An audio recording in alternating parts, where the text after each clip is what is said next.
Tune in to the Real Estate Roundup with the River Counties Association of Realtors.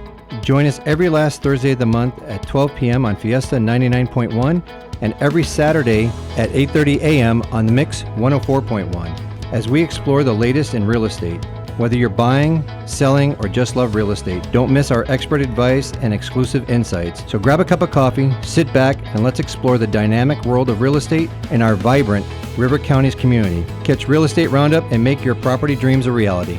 Welcome to the River County Association of Realtors Real Estate Roundup. And today we have our guest, Lisa Padgett Calfee from Source One. Welcome, Lisa.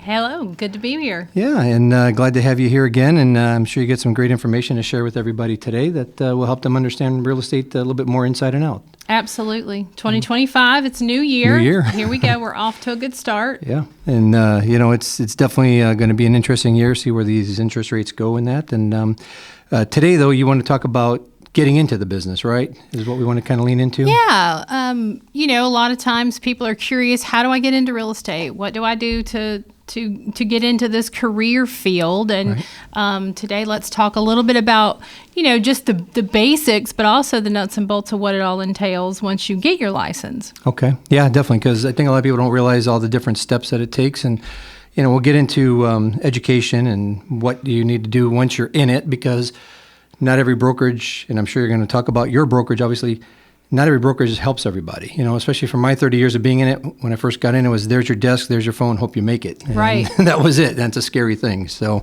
let's talk about the education part of it. Like where should somebody start off with firsthand, just to start on this path? So the first thing is that you've got to take the class that Tennessee requires for you to get licensed. We're right here on the border of Tennessee and Georgia, so most agents are going to opt to get that Tennessee and Georgia license. Yep. But it's easier if you start with Tennessee. So Tennessee and Georgia are reciprocal, but if you get your Georgia license first, you're going to have to take the Tennessee test anyway. So you might as well go ahead, get that Tennessee license, and then when you were doing the reverse reciprocal to get Georgia second, you just send in the application with the fee and fingerprints, so they don't make you take the test. Okay. So if you're not crazy about taking tests, sure. So in Tennessee, you're going to take a 60-hour class to begin with. Okay. And that there are lots of options. Locally, we've got several different schools where you can go and attend in person and get that class, and they've got different schedules to meet, if you have a work schedule you're trying to work around. And then you can also do it online. There's lots of sources for that. This is probably going to be a class where the information in it is going to be completely foreign. Whether you've bought and sold houses personally or not, you're really learning in your class. You're learning a lot of terminologies and so forth. Right. And it's going to be words that you've never heard before. I was talking one day with one of our title attorneys, and he's talking about meets and bounds, and I said, what planet are you from? We learned meets and bounds in our class and never used that term ever again. Right. Yep. But there are lots of things that you're going to be learning that are going to be the rules and the regulations and the things you have to know in order to pass the test. Okay. Then once you get through that, you are going to have an additional post-licensing test that is required as well, and that's 30 hours. You're going to take that class. I usually recommend people take it before they go and take the test, because there's a lot of good knowledge in there. And there's a lot of these platforms that have practice tests that you can take that are similar to the test you're going to take, because you're taking two tests. You're taking the state, which is the Tennessee test, and then you're taking a national exam. Okay. So that you're going to have national level questions as well as those state specific questions. And so you're going to get all of that in that classwork. And then the post-licensing stuff, it's funny, they're not teaching you how to write contracts. Right. They're not teaching you how to work with the public. They're teaching you the rules. And the regulations. And at post-licensing class, a lot of people come in, they're like, great, I'm going to learn how to write a contract now. Nope, not going to happen. And so you're really taking those classes to learn all that terminology and to pass the test so that you can get your license. And then after you get your license is when the real work and learning begins. Okay. Yeah, and like you mentioned, it is stuff that you may never use again, but you need to know it because when you do have that situation or you have to explain something to Yes. somebody, you have that knowledge already in Absolutely. you. So, and I agree with you. Yeah, I never had to use meets and bounds either when I got my license for the last 30 years either. So, so as far as education, are there then other certifications that agents can get? I mean, like, where does the learning stop, or does it ever stop? It doesn't stop Okay. because we are a constantly changing field. So there's going to be a requirement per each state Right. of how many continuing education hours that you have to maintain. So you start out as what they call an affiliate broker. Okay. So you're basically in charge of yourself. That's basically what you're Yep. doing. And then after you've had your license for 3 years, you can apply to be a broker and hold your broker's license, which is the next step up. Okay. So when you have your broker's license, you have a lot more continuing education, which would make sense because Sure. typically brokers they need to have more knowledge. They might be in charge of other agents and what those agents are doing underneath them. So there's quite a bit more training required when you get that broker level license. But you're doing that continuing education. There's tons of certifications that you can get. So for instance, there's a buyer certification, there's a seller certification, and these are national certifications from our National Association of Realtors that we get. Okay. And then there's numerous other ones that you can get. You can get one to work specifically with veterans. You can get one to work with people that are downsizing. There's a senior certification. There's all kinds of certifications out there that you can get. And every time you get one, you're just gaining more and more knowledge Sure. and in depth into what you're doing when you're working out there in the industry with the public. And like you said, if you want to specialize with seniors or veterans, it just gives you that higher learning is what those certification and designation classes are going to provide you, Yes, right? it does. And, that's the one thing I think a lot of people don't realize in this business, that it's not just about getting your license. There's that continuing education that is required of of all of us as realtors, which is great because the public might not understand that. They just might think, oh, you got your license 20 years ago and you learned what you learned, but we Yes. have to keep recertifying ourselves basically. And just for example, we're in a new year. Right. Every state they put out new forms every year. So we have to learn those new forms. Right. And I just finished getting those forms prepared for our office, and there were 133 forms. Wow. And so, some may have had changes and some may not. Right. And so we have to sit down and learn all those changes. And Sure. and if you're dual licensed in multiple states, you're doing that in multiple states at the beginning of the year Yeah. to learn what changes were put into place and how does that affect the public? How does that affect my future clients? Yep. And how do I explain that to them? So it is constant learning. Yeah, that's like all the states, you get to the new year and everybody has all their new laws, so kind of the same with us in our business, that we have our new rules, we have our new changes of contracts, and you just got to stay on top of that. And coming to a brokerage like yours, like you just mentioned, you went through that with the agents in the office, so you make sure that they're having a great knowledge of all the new changes and everything, right? Absolutely. So at the Source Real Estate Group, which is the firm that I'm co-owner at and also the managing broker.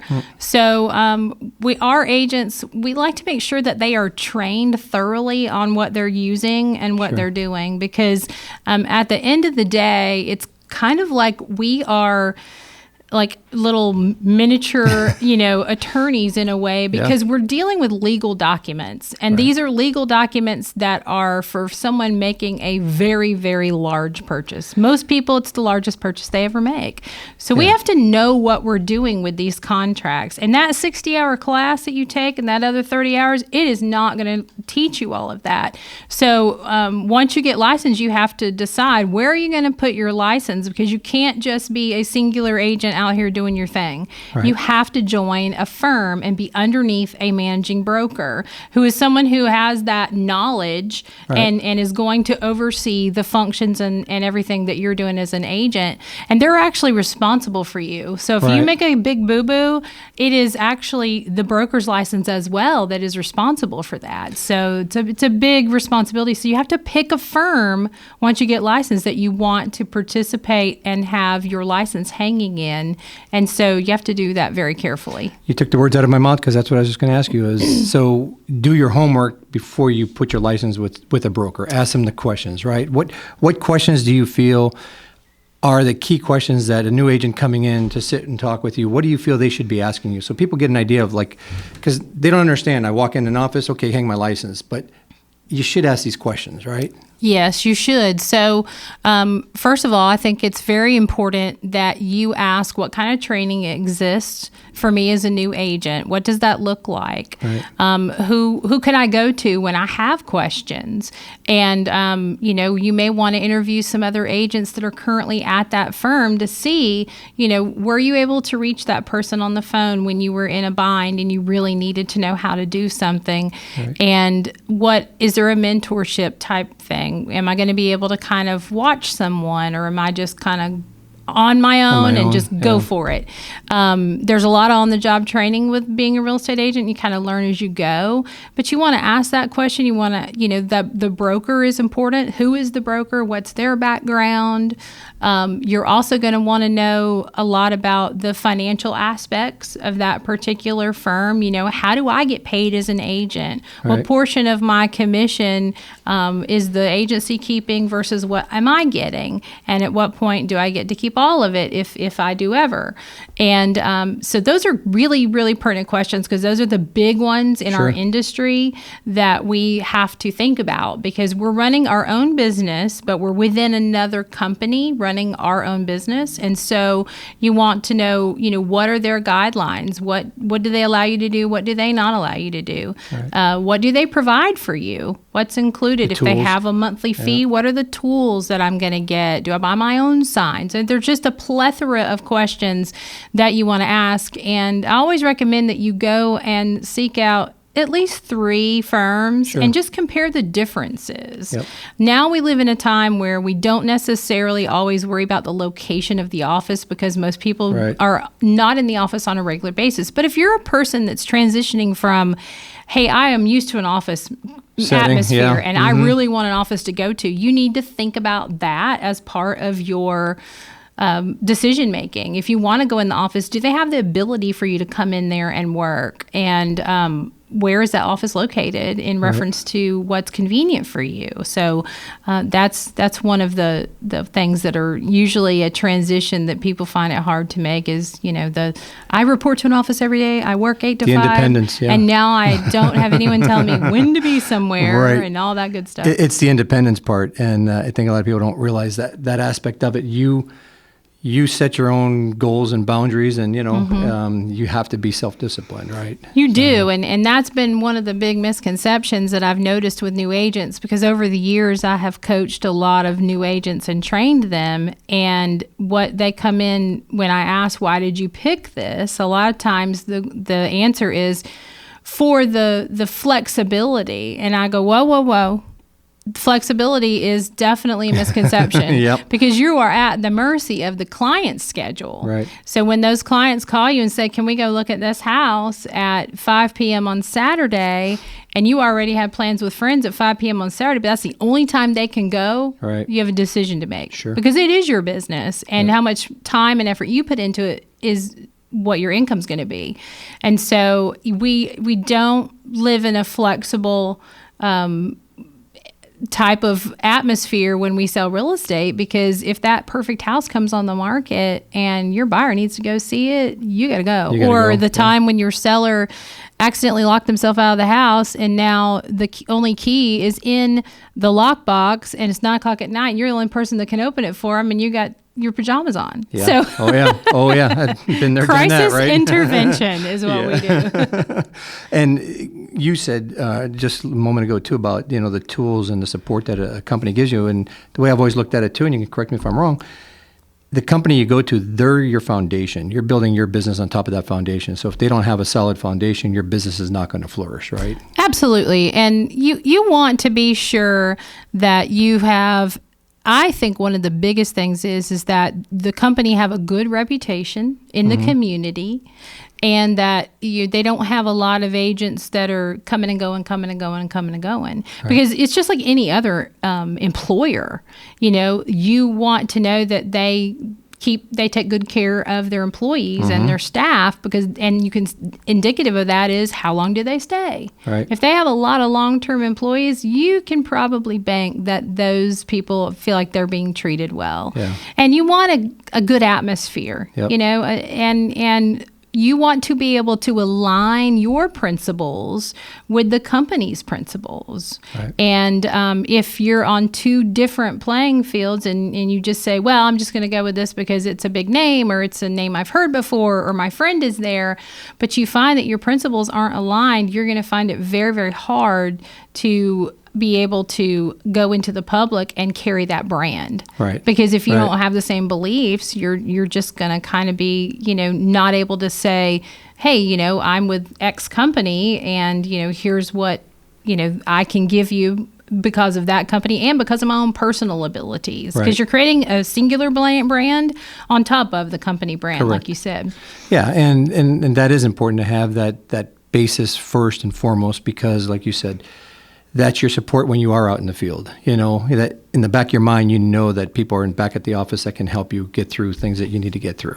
Having a broker that will have your back, Yeah. that is huge. Like I always tell my agents, if you have followed the rules Right. and you have done everything within your power to make sure that you did things right, I have you 100%.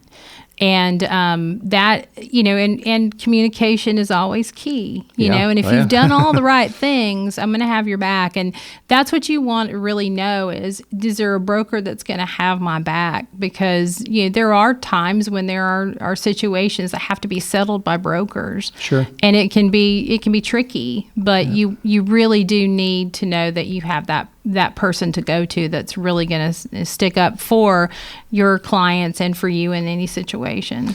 And mistakes are made. Absolutely. Nobody's perfect. It's like you said, though, if you felt you followed everything by the letter of the law for our business that you should have, and you missed something or whatever, obviously those things are forgiven to a certain degree. If you mess up, there's a difference if you're just out to fraudulently do something or take advantage of somebody. But Right. It's where you have that broker said, okay, I know you thought it this way, but let's revisit this and just help you get back through that so you understand not to ever do it again either. And having that level of communication where you feel like you can go to them and ask any question. Right. And it's never a too small of a question. Or because, there's times when we all just blank Yep. and we go, I know I've done this a million times, but what is this line right here mean? Sure. Oh, And we have to, be able to call on someone and say, and, that camaraderie among agents is important too. Yeah. And give your contact info so everybody has it as Absolutely. we get through our middle of our show here. So Lisa Calfee with the Source Real Estate Group, 423-802-0875. And of course, you can find me on Facebook or on Instagram. And if you're interested in joining the real estate career field, reach out to me and I'd be happy to walk you through the steps. So any other misconceptions you might want to clear up for our audience before we jump into our next section here? Well, I think just one of the things that I think is a misconception in the general public as well as people wanting to get into the field is that you're just going to make all this money. Right. Just make all this money. Yep. I cannot tell you how many times I have sat down to do trainings with small groups and large groups of brand new agents and said, why did you get into real estate?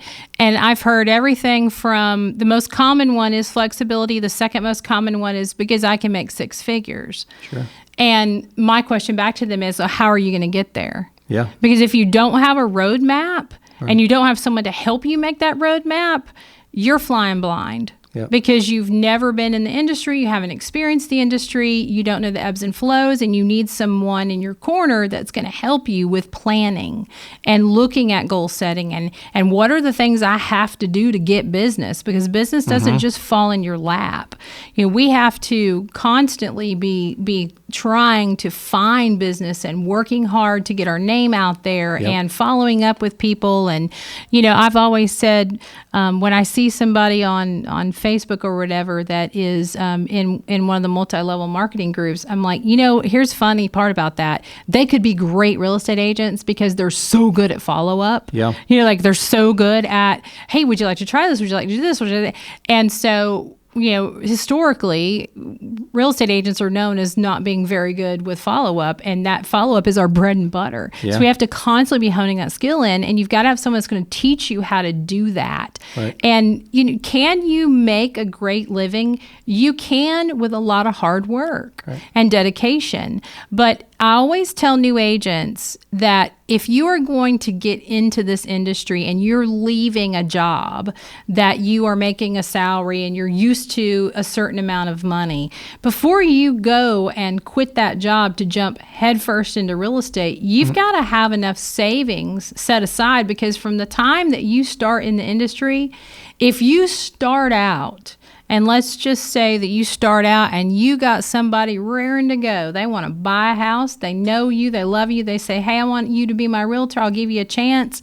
It's probably going to be 60, maybe 90 days before you get the first paycheck. Sure. Yeah. This is not a every 2 weeks and you're just going to wait for that cycle to run around.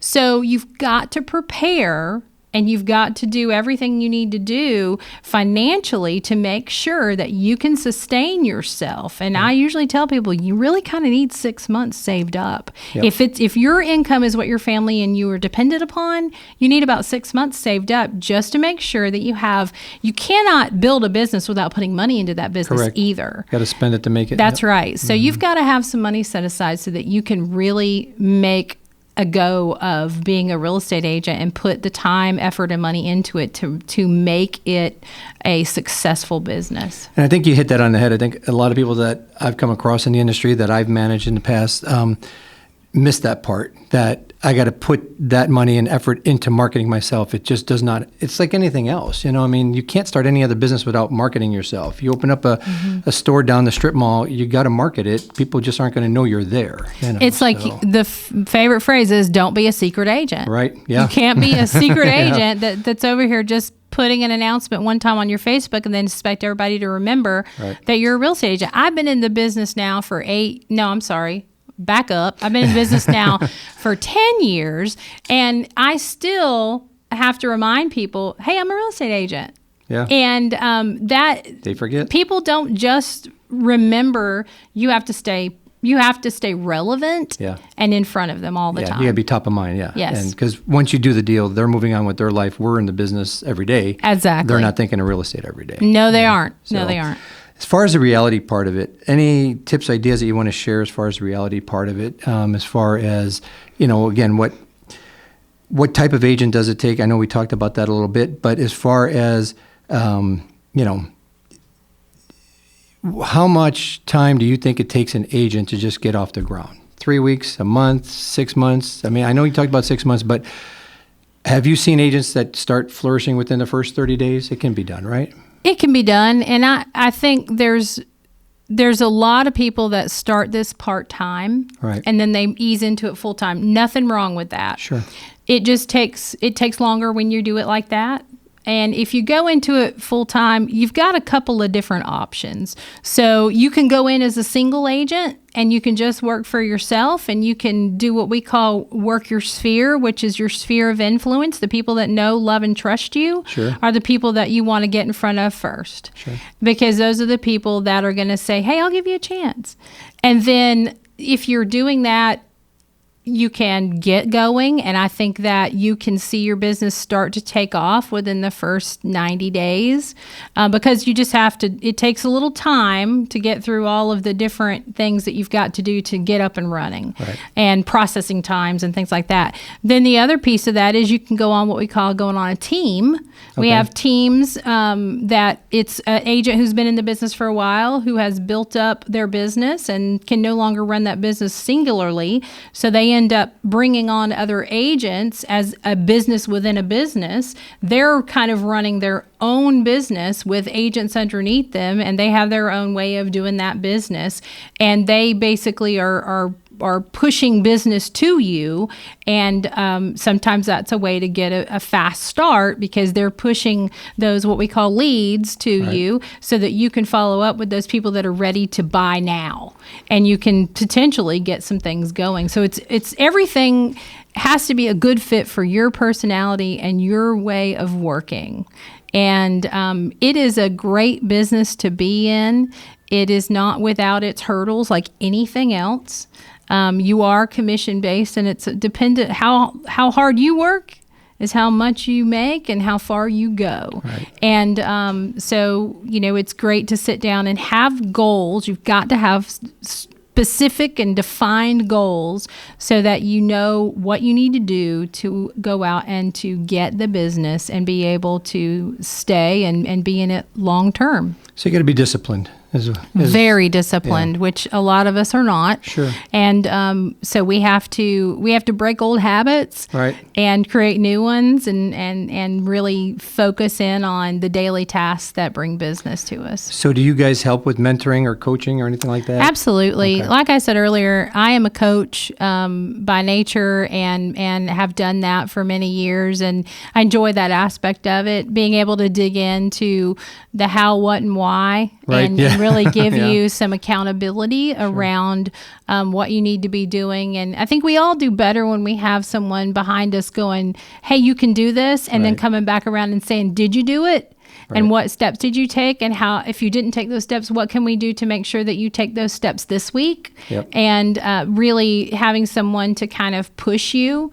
And that tends to get the ball rolling. So yes, we do. We provide coaching. And I think what we have created at our firm is that we're a smaller boutique firm. Okay. So we have the time to really sit down and spend with agents, and we have a family atmosphere. And you might come into the office, and that day we might have a doodle in the office or a 4-year-old. Nice. So it's just whatever's happening that day. And Sure. And we have created a family atmosphere, and we help each other. Okay. So if, we had an agent that, she needed to be down for a few days, wasn't feeling well, and needed some houses shown. And so people jumped up and said, I'll do that for you. Yep. And that's what we wanted to be able to create when we started this. And we're very proud of the agents that we have that just pitch in and lend a hand and are supportive of each other. Yeah, oh, that's great. And as we wrap up our show, your show, just so the audience knows, you're going to be on the second and fourth month of each month, Saturdays, 8:30 to 9. Yes. So I'd like you to give that a little bit of information and give your contact information again so people have that so they know how to reach out to you. Yes, reach out to me, Lisa Calfee at the Source Real Estate Group, 423-802-0875, or you can email me at lisasellschattanooga@gmail.com. And I will be on the Real Estate Roundup the second and fourth Saturdays of the month right here on 104.1. And join us, because we really do love to be able to share some good information for you. And if you're interested in being in the real estate field, reach out to me. I would be happy to set up a time to sit down and talk with you about it. That's awesome. And if they miss your show, they can go to mixtv.tv on YouTube and rewatch your show live. Yes. As we tape it live, but they can rewatch it. So you can see us today. We're trying not to freeze because we're expecting some snow on Friday. Yeah. But please do reach out and join us for the show. And if you have a burning topic that you want to hear more about, you can also email that to me, and we'll plug that into a show. All right. Put your email out there one last time as we wind up. lisasellschattanooga@gmail.com. All right. Lisa, appreciate you being on the show, and best of luck this year, and go get them. Thank you. All right. Thank you. Do you imagine a career with flexibility and limitless income potential? It's possible by becoming a Realtor. The River Counties Association of Realtors, located right here in Cleveland, Tennessee, is ready to help you unlock your potential. We're your go-to resource for guiding you to obtain your Tennessee real estate license. We're more than just realtors. We're a vital part of our community. Partnering with local charities, we work tirelessly to make a difference. Join the River Counties Association of Realtors today, where your career can thrive and community can too. Visit rivercounties.com or call 423-476-5912. Your new path awaits.